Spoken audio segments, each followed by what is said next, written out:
Meus irmãos, é com muita alegria que eu posso retornar aqui à primeira igreja.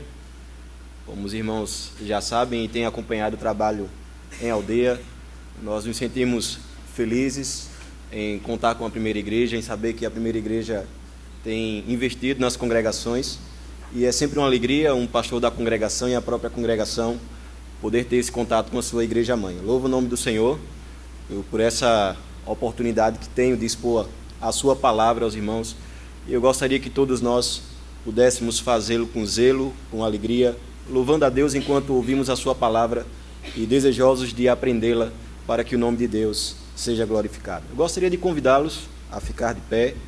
Nós vamos meditar nessa noite no livro de Apocalipse, no seu capítulo 3.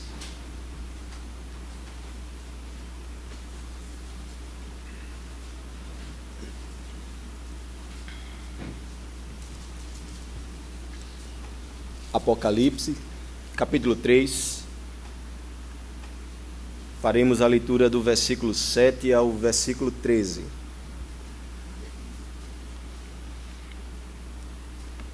Vamos fazer essa leitura de forma alternada. Ao anjo da igreja em Filadélfia, escreve: Estas coisas diz o santo, o verdadeiro, aquele que tem a chave de Davi, que abre e ninguém fechará, e que fecha e ninguém abrirá. Conheço as tuas obras, eis que tenho posto diante de ti uma porta aberta, a qual ninguém pode fechar, e tens pouca força, entretanto guardaste a minha palavra, e não negaste o meu nome. Eis que farei que alguns dos que são da sinagoga de Satanás, desses que a si mesmos se declaram judeus e não são, mas mentem, eis que os farei vir e prostrar-se aos teus pés e reconhecer que eu te amei. Porque guardaste a palavra da minha perseverança, também eu te guardarei na hora da provação que há de vir sobre o mundo inteiro, para experimentar os que habitam sobre a terra. Venho sem demora, conserva o que tens, para que ninguém tome a tua coroa. Ao vencedor valorei coluna no santuário do meu Deus, e daí jamais sairá. Gravarei também sobre ele o nome do meu Deus, o nome da cidade do meu Deus, a nova Jerusalém, que desce do céu, vinda da parte do meu Deus, e o meu novo nome. Quem tem ouvidos, ouça o que o Espírito diz às igrejas. Vamos orar. Santo Deus, tua palavra é bela, é rica, a tua palavra vivifica e transforma a nossa vida. E nós confiamos nela, Senhor, porque sabemos que ela é a autoridade sobre a nossa vida. E confiamos nela porque entendemos que ela é inerrante. E é por isso que nós a ouviremos com muito temor e tremor.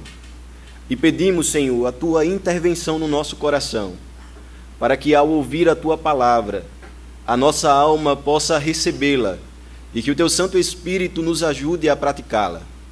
Reconhecemos, Senhor, a nossa fraqueza e incapacidade de interpretar corretamente a tua palavra, de ouvi-la com atenção e de colocar em prática. Porque entendemos também, Senhor, que pecador é o nosso coração. Mas confiamos na tua graça e, desejosos de aprender sobre o Senhor e de glorificar o teu nome, nós confiamos na tua ação sobre o nosso coração.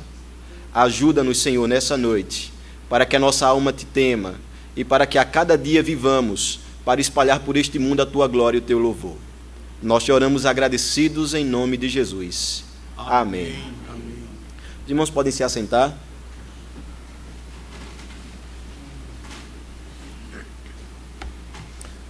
Irmãos, Filadélfia. Filadélfia era um lugar que apresentava benefícios para uma igreja, mas que também apresentava muitos perigos. Era um lugar que se poderia ter certa tranquilidade, mas também era um lugar bastante hostil, especialmente para aqueles que estavam em Cristo e que assumiam publicamente esta fé. A cidade de Filadélfia, se fosse hoje, ela seria localizada entre a Ásia e a Europa. E isso facilitava bastante a entrada de muitas pessoas naquela cidade. Obviamente, o evangelho ele poderia ser pregado em Filadélfia a pessoas de muitas línguas, de diversas regiões, e isso facilitava o trabalho da igreja na propagação do evangelho. Então era uma igreja que tinha uma porta aberta, como nós vamos ver aqui, para poder anunciar o evangelho de Cristo a pessoas de outras nacionalidades. Era também uma cidade que tinha um comércio robusto, um comércio das vinhas e também dos refrigerantes. Naquela época, as pessoas iam muito a Filadélfia para fazer comércio, para negociar com pessoas de outras regiões. E isso também dava uma facilidade à igreja de comunicar o evangelho para pessoas de muita influência naquela época. A cidade também era muito tranquila em relação à economia, então a igreja poderia ter uma condição excelente para se expandir. Mas, irmãos, nem tudo era flores na vida da igreja de Filadélfia. Por mais que o lugar fosse um lugar tranquilo para que se pudesse pregar o evangelho para outras pessoas, havia ali uma feroz perseguição à igreja de Cristo. Muitos irmãos na fé perderam as suas vidas por causa do nome do evangelho de Jesus Cristo. Muitas pessoas também foram obrigadas a adorar imperadores. Esta cidade, a cidade de Filadélfia, por exemplo, ela mudou de nome por 2 vezes, por causa de 2 imperadores, o imperador Tibério e o imperador Vespasiano. Então era uma cidade que tinha uma grande adoração aos imperadores da época. As pessoas estavam acostumadas, havia ali uma cultura de adoração a homens e especialmente de adoração a personalidades. Por mais que a igreja tivesse o trânsito livre com as pessoas que vinham de fora, ela não gozava de facilidade em relação aos governadores e às pessoas que moravam naquela região. Trazendo ainda mais dificuldade, havia ali os judeus. E esses judeus começaram, numa linguagem nordestina, a implicar com os crentes daquela época.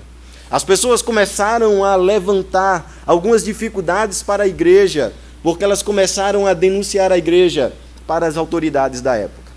Assim como a igreja de Filadélfia, nós temos facilidades em nosso país. Nós podemos pregar o evangelho sem termos nenhum tipo de perseguição. Mas assim como a igreja de Filadélfia, nós também encontramos dificuldade na nossa missão. Nós estamos inseridos num mundo onde a corrupção aumenta e onde o coração pecador, ele pode ser visto nos nossos relacionamentos. A igreja do Senhor Jesus Cristo está inserida no mundo que tem nos pressionado a não buscá-lo e tem nos pressionado a abandonar a nossa fé. Esta também tem sido a nossa realidade, também tem sido o nosso contexto. E eu gostaria que todos nós, nessa noite, pudéssemos, movidos pelo exemplo da igreja de Filadélfia e, acima de tudo, movidos pelo exemplo de Cristo, aprender nesta noite como a igreja pode cumprir a sua missão com facilidades e dificuldades para que Deus ele seja glorificado. Nós temos uma missão como igreja, nós não podemos nos furtar de cumpri-la e nós temos a consciência de que Deus haverá de nos ajudar nesta missão. Estar neste mundo sem manchar as nossas vestes deve ser o nosso objetivo, como foi o objetivo da igreja de Filadélfia. Nós vamos olhar atentamente para esse texto e nós vamos aprender com ele como a nossa igreja pode cumprir a sua missão. Em primeiro lugar, irmãos, versículo 7. Gostaria que todos nós pudéssemos mais uma vez ler esse versículo. Os irmãos acompanharão e eu lerei o texto.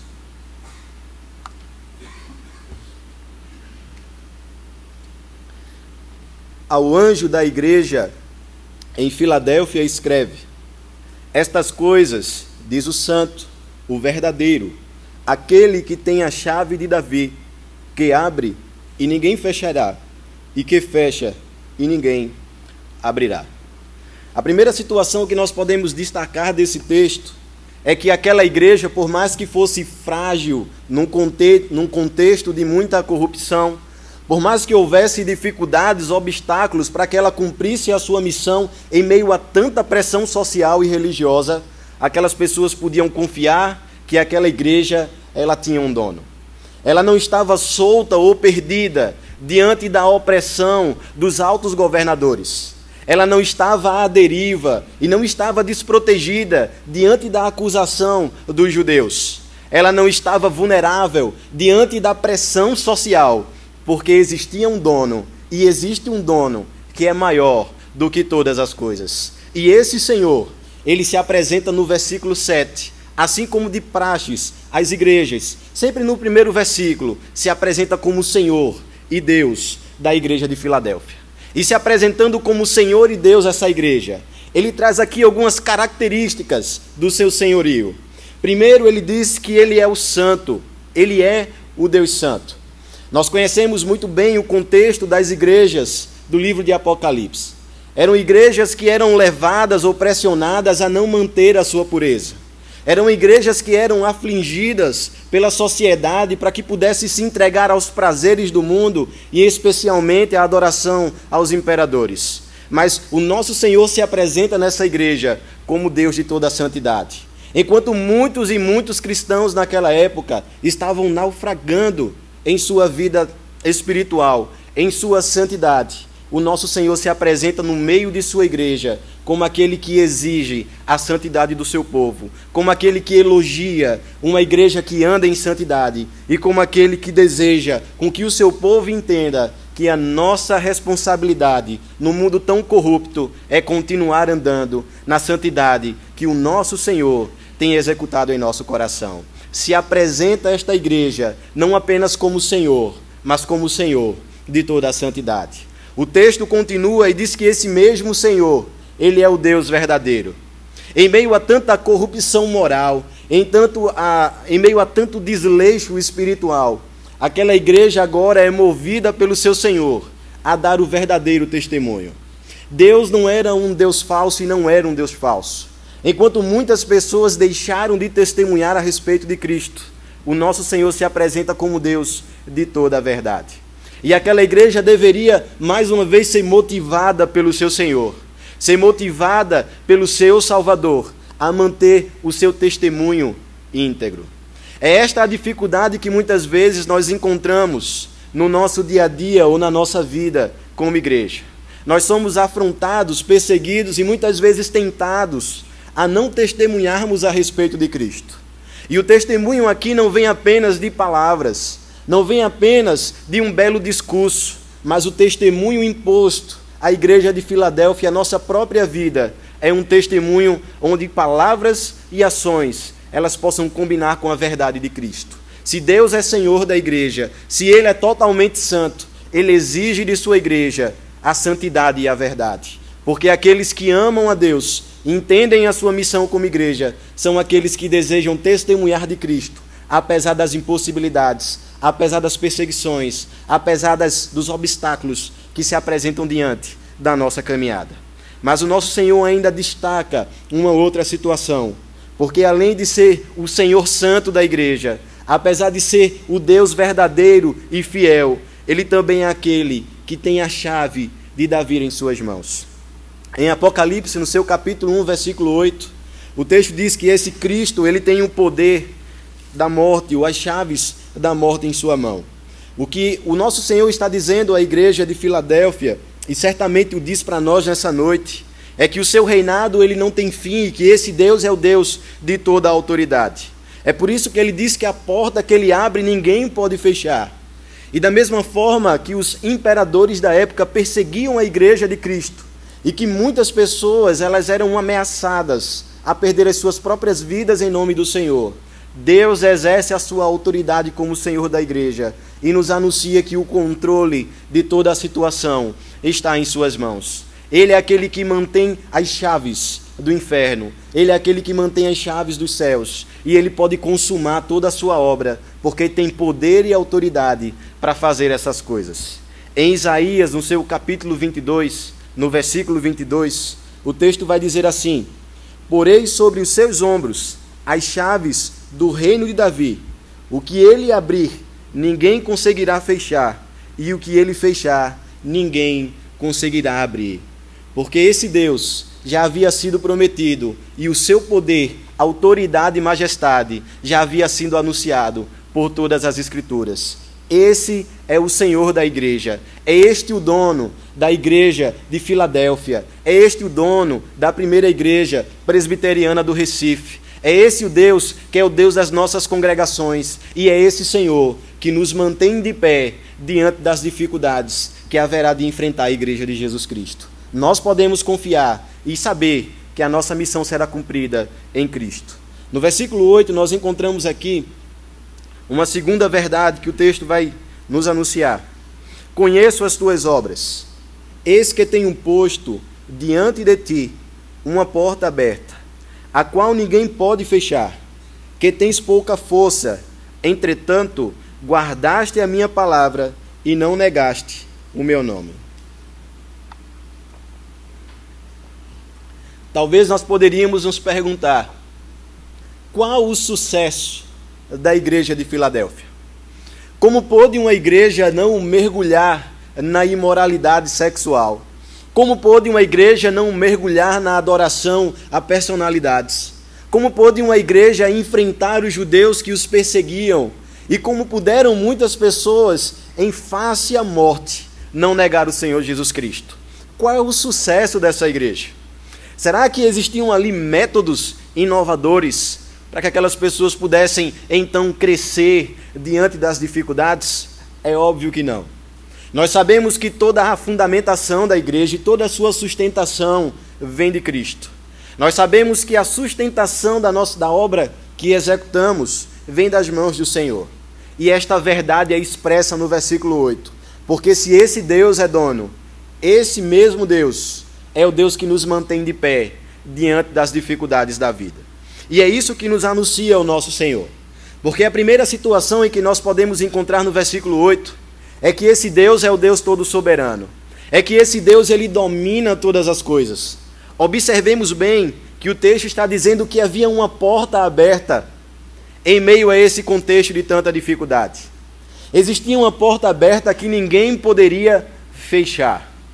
Por mais que as autoridades tentassem calar a igreja, por mais que as pessoas tentassem diminuir o evangelho, nós podemos ver, irmãos, com muita clareza que a porta estava aberta. E porta aberta aqui significa pregação do evangelho. Deus haveria de dar sucesso na pregação do evangelho àquela igreja. Não novos métodos, não uma membresia grande, não uma grande estrutura, mas o poder de Deus. É pela soberania do próprio Deus que aquela igreja haveria de permanecer de pé. Barnabé e Paulo, falando a esse respeito em Atos, no seu capítulo 14, versículo 27, ele vai usar uma expressão bastante interessante para nós, fundamentando esta ideia. Abrir a porta da fé aos gentios. Por mais que preguemos, por mais que nos esforcemos, por mais que labutemos, por mais que nos esmeremos nessa obra, somente Deus manterá a porta do evangelho aberta e fará com que o evangelho seja vitorioso em meio às situações de adversidades. Podemos confiar sim, irmãos, que apesar da nossa pouca força, assim como era a igreja de Filadélfia, o Senhor haverá de sustentar a sua obra. Mas existe algo também bastante interessante nesse versículo, porque ao mesmo tempo que a soberania de Deus é anunciada e evocada aqui, nós podemos perceber que a igreja, ela tem pouca força. Ela é uma igreja frágil.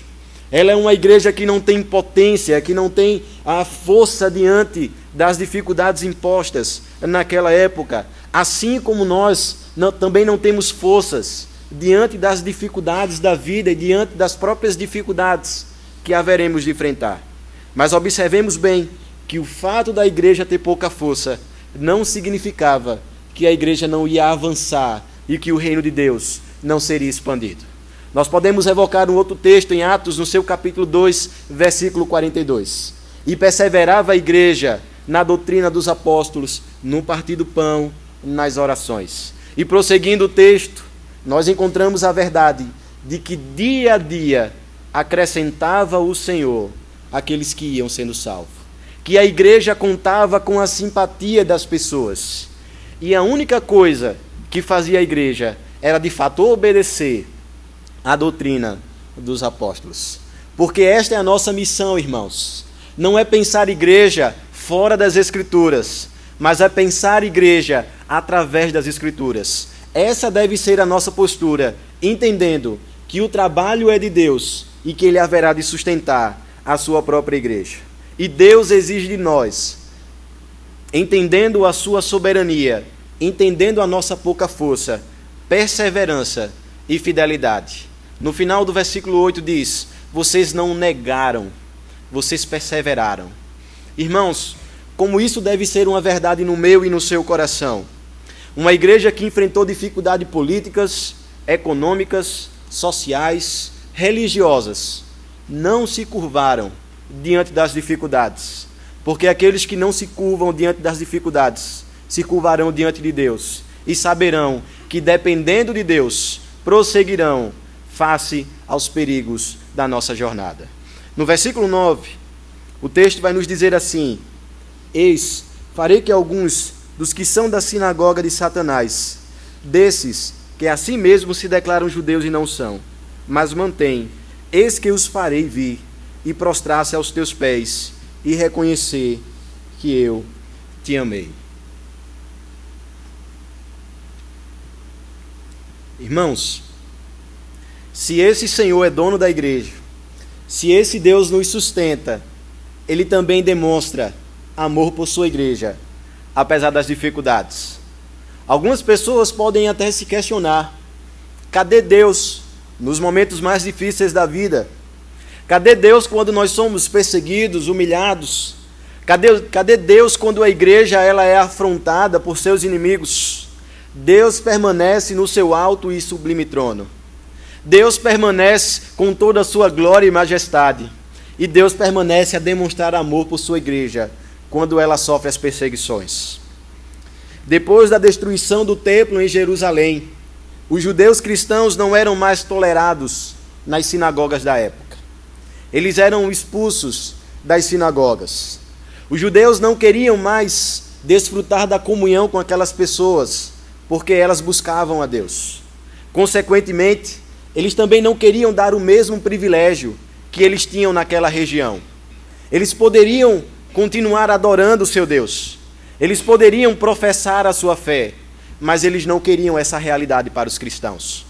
Nós podemos sim fazer isso, diziam alguns judeus, mas os cristãos, eles não poderiam gozar desse privilégio. Eles tinham em seu coração um grande ódio com os cristãos, que eles até fizeram um documento chamado as 18 bênçãos. E nesse documento, a segunda bênção era proferir uma maldição contra um cristão. Eles não queriam ter mais essa intimidade. E movidos por esse ódio, eles passaram a denunciar a igreja para as autoridades da época. E as autoridades, também movidas por grande ódio, passaram a perseguir a igreja de Deus. Como encontrar o amor de Deus diante dessa perseguição? Muitos cristãos foram queimados em praça pública. Tantos outros receberam banho de piche, e alguns foram dilacerados pelas feras naquela época. Era um grande espetáculo perseguir um cristão. Era um grande espetáculo destruir a sua família e tentar diminuir a igreja. Como perceber o amor de Deus diante dessas situações? Mas o nosso Senhor, respondendo no versículo 9 àqueles irmãos, diz que eles haveriam de demonstrar o amor de Cristo. Porque enquanto a igreja ela era perseguida, muito mais ela crescia. Porque o sangue dos cristãos, dos mártires, era a semente da igreja. E por mais que ela fosse perseguida, por mais que ela fosse encurralada, mais o evangelho de Jesus Cristo era proclamado, mais o evangelho de Cristo entrava no coração das pessoas, e muito mais pessoas aderiam à fé. E o nosso Senhor diz que esses judeus, eles prestavam um serviço a Satanás, porque perseguiam os crentes. Esses que tinham o prazer de dizer que pertenciam a Deus, eles na verdade serviam de instrumentos na mão do diabo, mas também serviam de instrumentos para que a glória de Deus e o seu amor fosse manifesto entre a vida daqueles cristãos ali em Filadélfia. Nós não podemos, irmãos, olhar para as situações da vida como se Deus fosse um Deus ruim, ou como se o seu amor não fosse demonstrado. Mas nos momentos mais sombrios da nossa vida, nos momentos de maior dor, no momento de pranto e de luto, nós podemos olhar para Cristo e perceber que estamos de pé, porque o seu amor tem sido lançado por sua igreja. Porque aquele que deu o seu único filho, de fato, nos deu tudo aquilo que nós precisamos. Temos a Cristo, nós podemos desfrutar do seu amor e da sua graça. Em Isaías, no capítulo 49, no versículo 23, o texto nos dirá assim: reis serão os teus aios, e rainhas as tuas amas.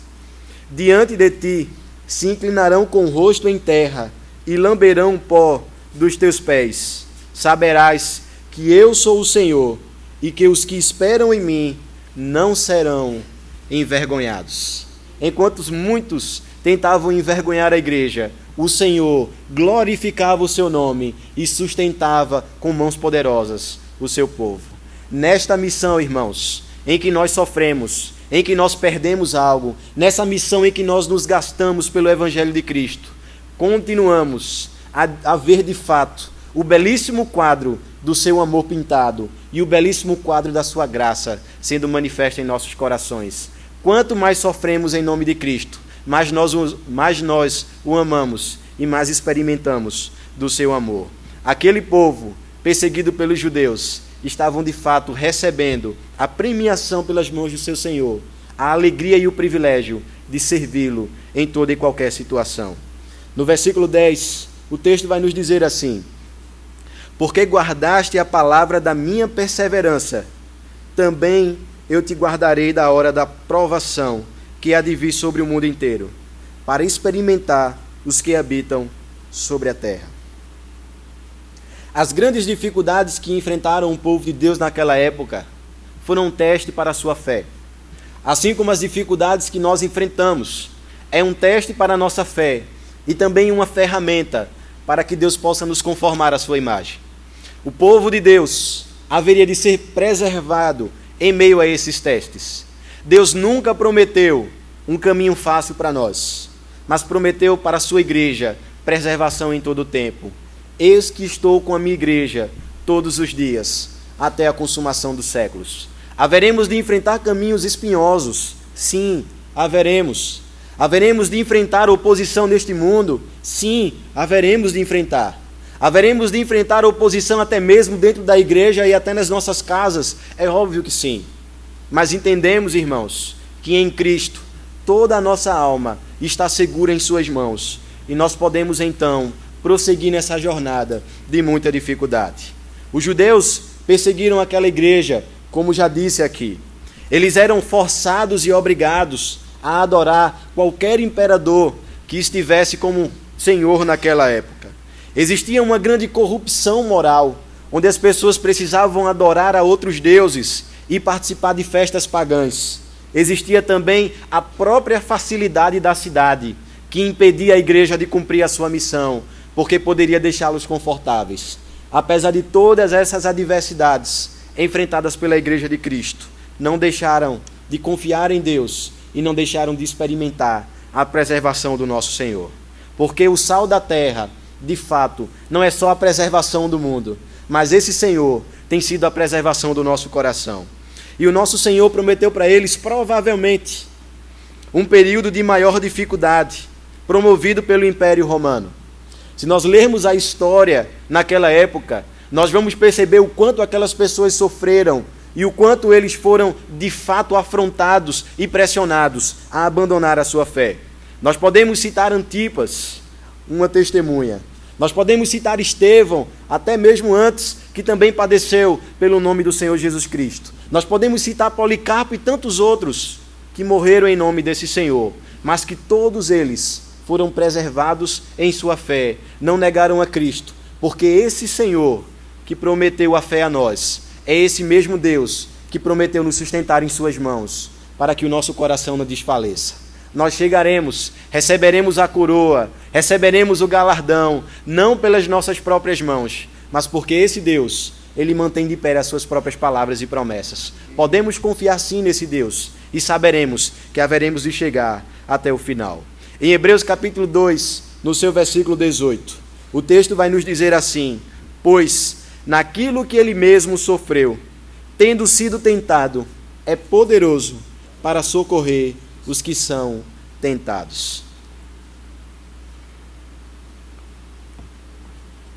Irmãos, que verdade preciosa.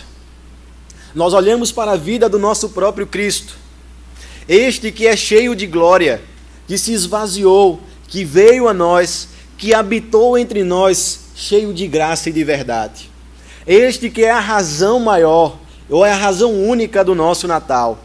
Esse em que nós celebramos a salvação, porque um menino nos nasceu e ele trouxe salvação aos nossos corações e perdão dos nossos pecados. Mas esse Senhor, ele sofreu nesta terra. Ele foi perseguido, ele foi humilhado, ele foi ultrajado, ele foi traído, mas em nenhum momento nós podemos perceber, ou nós percebemos, que esse Senhor, ele fracassou em sua missão. Porque esse Deus, ele foi recebido na glória, com toda a majestade, como nós cantamos aqui o Salmo 24 por 2 vezes. Porque os anjos receberam o nosso Senhor, porque ele se assenta hoje no lugar maior, porque esse Deus é Senhor de toda a terra, e tendo sofrido, ele nos mostra que sofreu, para que todos nós tenhamos esperança de que seremos preservados e que chegaremos na glória, assim como ele chegou. Seremos recebidos por Deus, haveremos de estar no seu santo lugar, não porque tivemos forças para perseverar, mas porque em meio às provações e períodos de maiores dificuldades, o nosso Senhor tem sustentado a sua noiva e tem cuidado do seu povo. E nós chegaremos na glória, irmãos, não desfigurados, não com uma noiva com um vestido sujo, mas chegaremos sem mancha, sem mácula e sem ruga, e nos receberá o nosso Senhor com honras, não porque merecemos, mas porque o Cordeiro garantiu para nós a chegada e a preservação de nosso coração. É essa a promessa que Deus dá ao seu povo e deu ao seu povo em Filadélfia, mas é esta mesma promessa que dá o Senhor à primeira igreja presbiteriana do Recife. Continuemos a confiar nesse Deus e sabendo que esse Senhor tem nos preservado diante das dificuldades da vida. Do versículo 11 ao versículo 13, o texto vai nos dizer assim: venho sem demora, conserva o que tens, para que ninguém tome a tua coroa. Ao vencedor falo-ei coluna no santuário do meu Deus, e daí jamais será. Gravarei também sobre ele o nome do meu Deus, o nome da cidade do meu Deus, a nova Jerusalém que desce do céu, vinda da parte de Deus, e o meu nome novo. Quem tem ouvidos, ouça o que o Espírito diz às igrejas.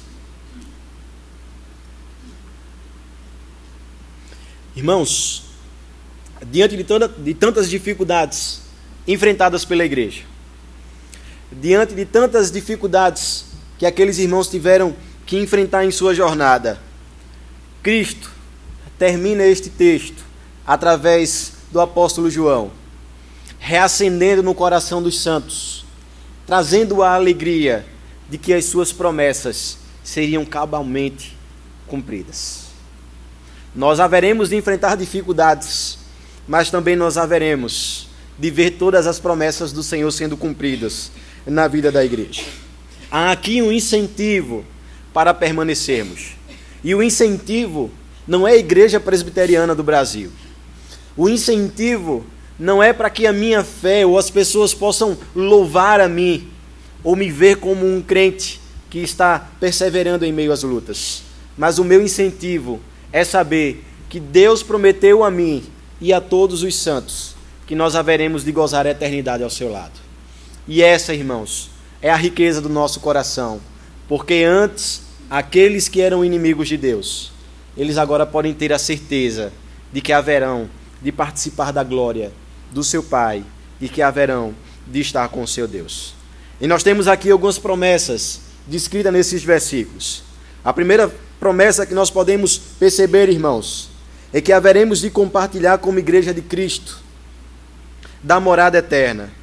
Nós haveremos de estar com Deus. O texto diz que há uma coluna. Naquela época, muitas pessoas faziam desenho nas colunas dos templos em homenagem a homens, a personalidades, a grandes heróis. Não é essa a ideia do texto.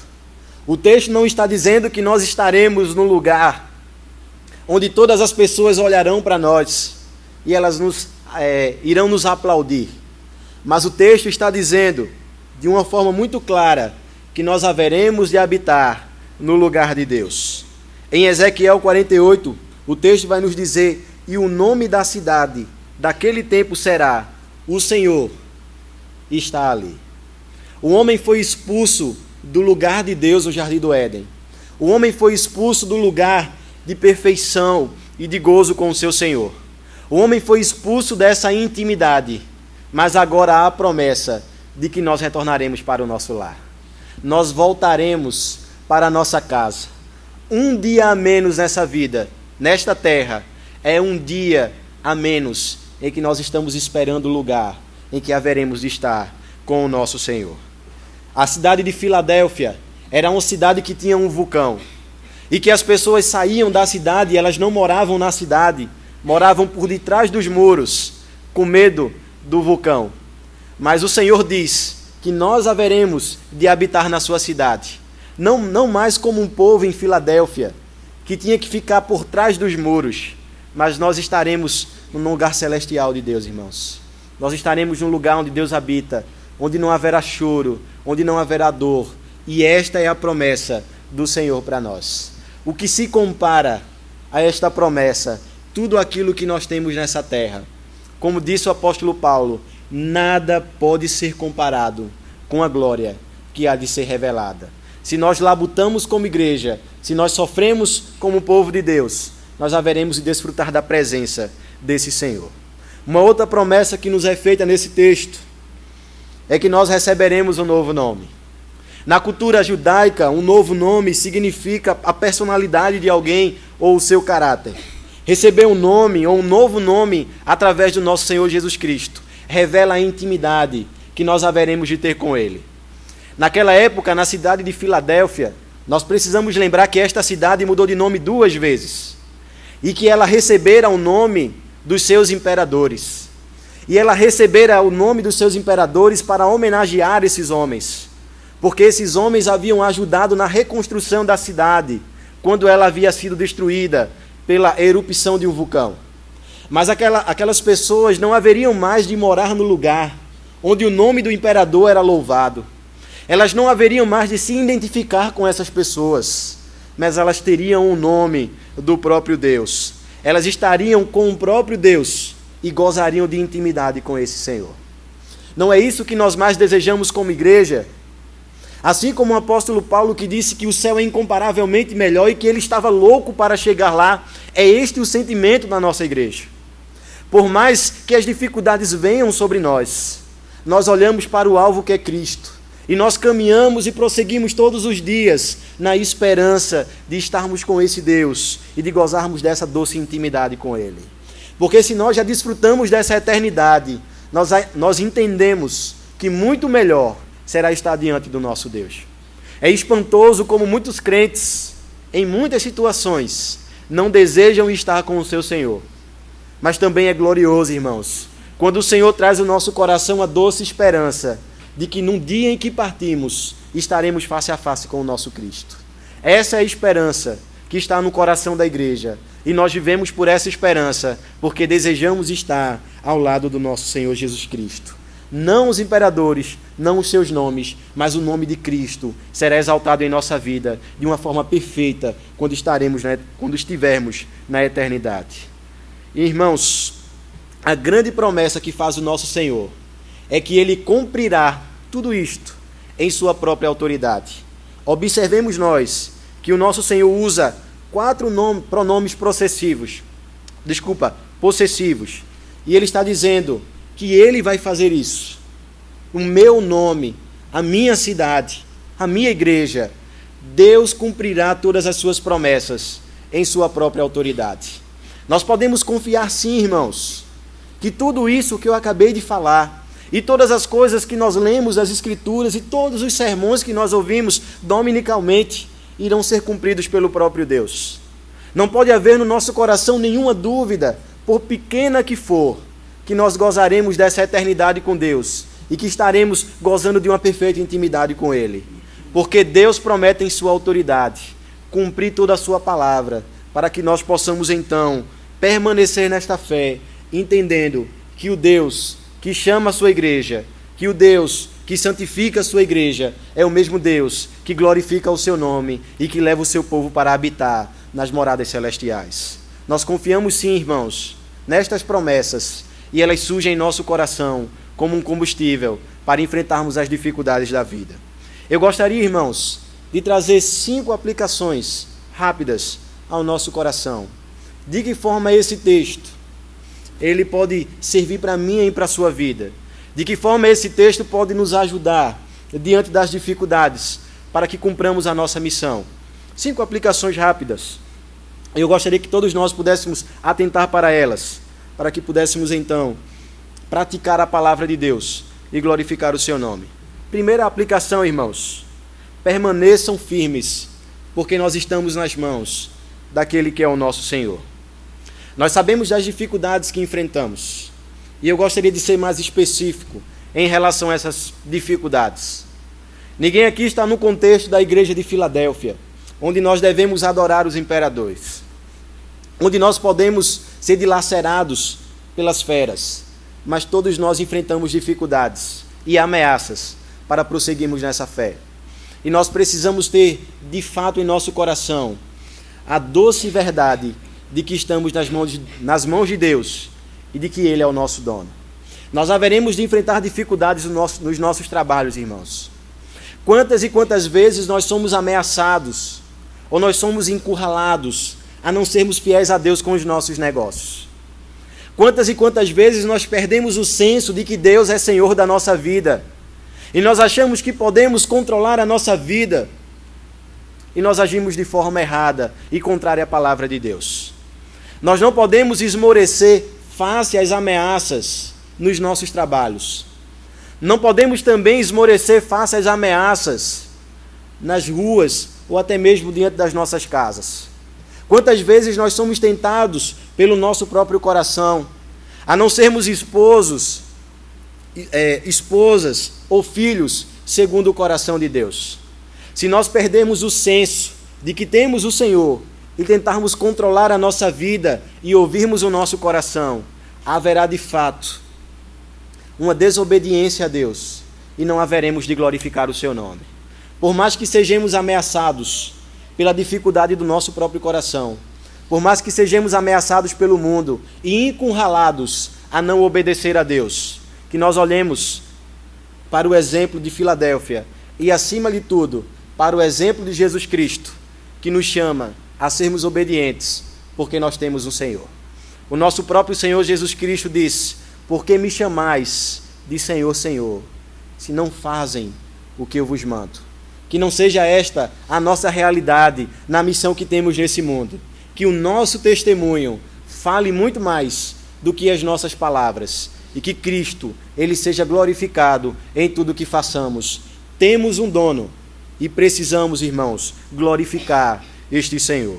Segunda aplicação que esse texto nos evoca é que o Evangelho, ele é o método da igreja.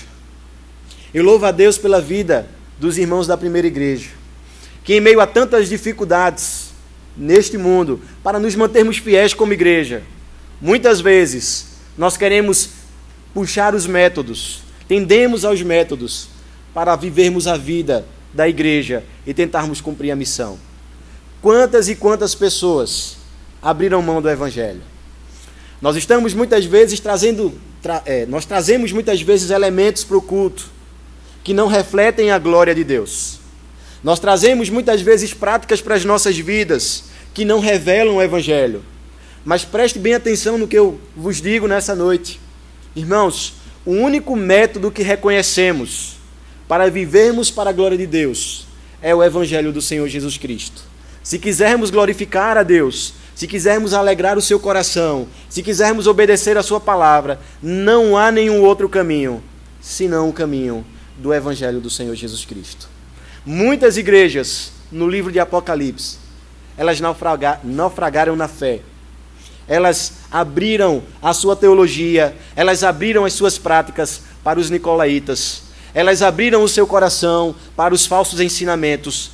Não podemos, irmãos, dar vazão, não podemos baixar a guarda. O método único da igreja do Senhor Jesus Cristo é o evangelho do próprio Deus. Precisamos então, irmãos, saber que os nossos métodos só revelam as nossas impurezas e o nosso pecado, mas os métodos de Cristo, através de sua palavra, o seu evangelho, revela unicamente a sua obra de restauração e a perfeição do seu nome. Abracemos como igreja e vivamos, de fato, no único método que conhecemos e que devemos seguir, que é o evangelho de Cristo.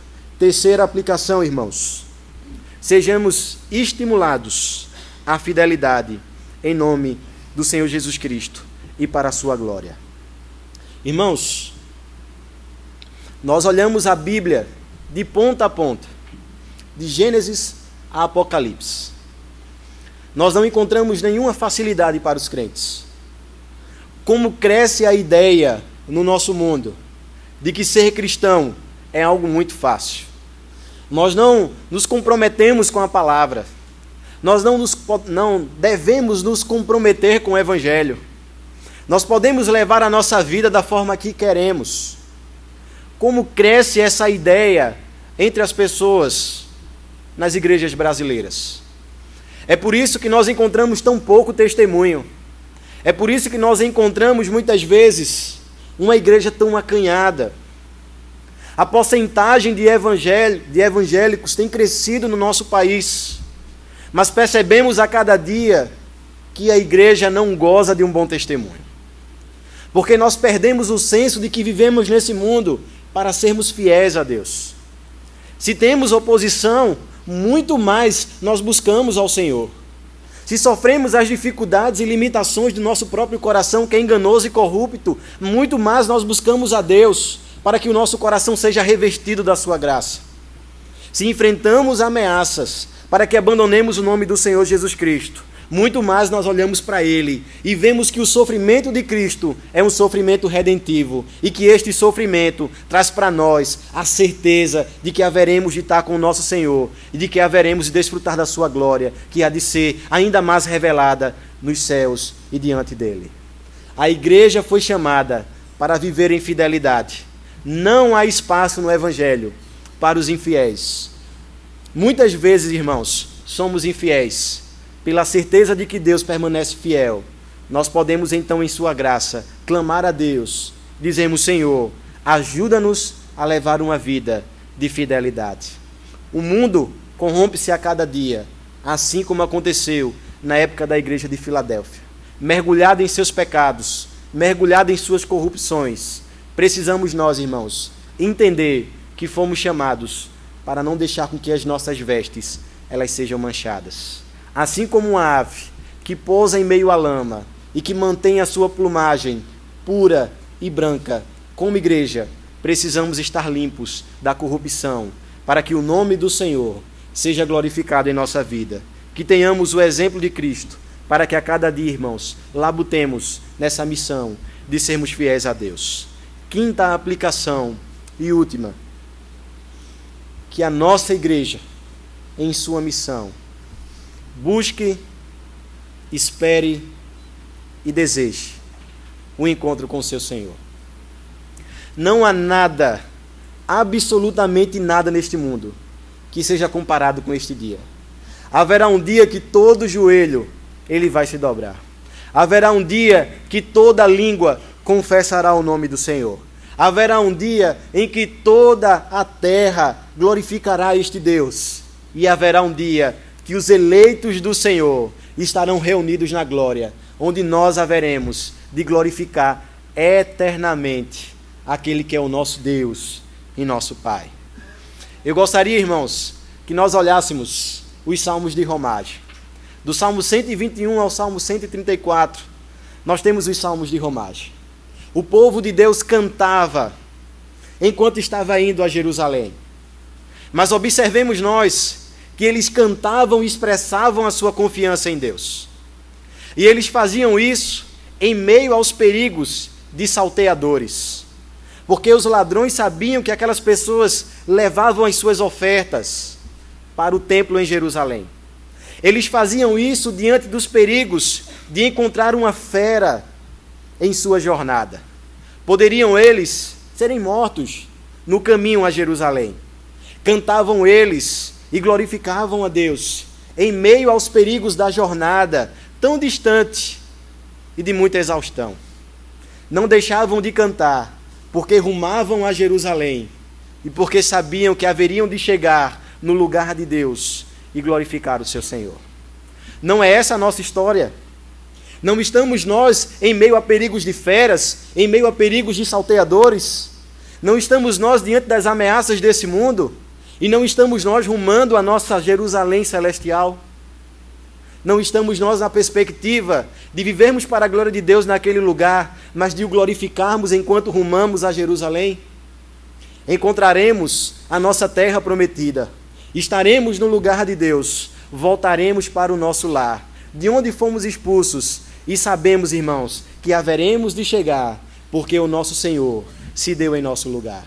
É pelo sacrifício do Cordeiro, é pelo seu sangue derramado, que Jerusalém nos espera e que nós estaremos diante do nosso Deus. É de fato, irmãos, a esperança que está em nosso coração. Porque se a nossa esperança limita-se apenas a esta vida, nós somos os mais miseráveis de todos os homens. E eu gostaria, irmãos, de dizer nessa noite, vive uma igreja sadia na perspectiva de encontrar o seu Senhor.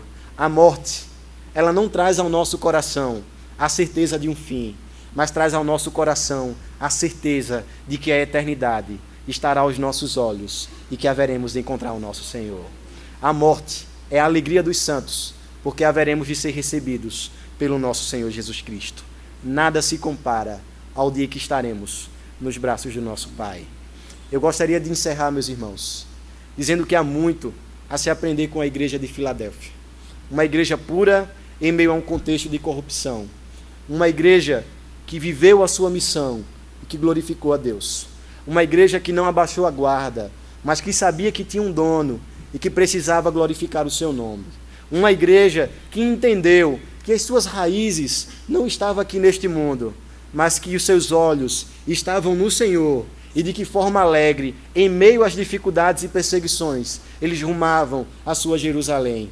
Uma igreja que ouvia o seu Cristo e não os falsos mestres. Uma igreja que não deixou a sua fé esmorecer, mas uma igreja que buscou a palavra do Senhor, que não abriu mão, que não negou, mas perseverou até o fim. Que seja essa a realidade da primeira igreja presbiteriana do Recife. Que olhemos para o nosso Cristo, que anseiamos por esse encontro e que vivamos na expectativa de cumprir cabalmente o ministério que nos deu o nosso Senhor Jesus Cristo. Que ao final da nossa vida exclamemos que foi combatido o bom combate, que completamos a carreira e que foi guardada a nossa fé. Que Deus os abençoe. Amém. Vamos orar, irmãos.